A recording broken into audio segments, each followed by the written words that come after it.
Alors, on retrouve à nouveau Pierre-Olivier au Palais de justice de Montréal. Donc, on disait SNC-Lavalin qui a choisi de subir son procès devant juge seul.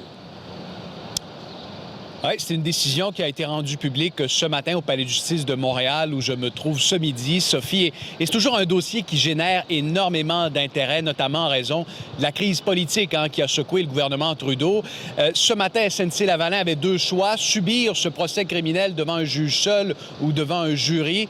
Et c'est la première option qui a été retenue par la multinationale québécoise. C'est donc un juge qui sera chargé de déterminer si SNC-Lavalin a fraudé et corrompu le régime de Mouammar Kadhafi, des faits qui remontent à la période entre 2001 et 2011.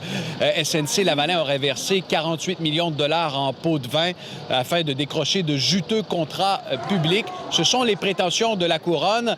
SNC-Lavalin a l'intention de se défendre vigoureusement devant les tribunaux, mais c'est un procès, Sophie, qui pourrait être long, très long. Le PDG de la multinationale a déjà évoqué un procès de 3 ans au minimum. Alors SNC-Lavalin, si jamais elle était déclarée coupable, pourrait éventuellement être privée de tout contrat public fédéraux pendant une période de 10 ans, ce qui ferait évidemment mal à la multinationale sur le plan financier. Oui, à travers tout ça, Pierre-Olivier, SNC-Lavalin qui a un objectif majeur à atteindre, de regagner la confiance des investisseurs.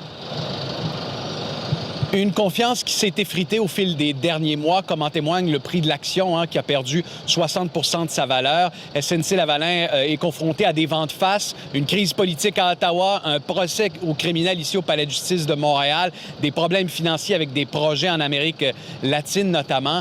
Alors, la haute direction a beaucoup de travail, beaucoup de pain sur la planche et ce procès sera un peu comme le supplice de la goutte. Pendant 3 ans, les investisseurs suivront de très près les développements qui se dérouleront ici même au Palais de justice de Montréal. Merci beaucoup.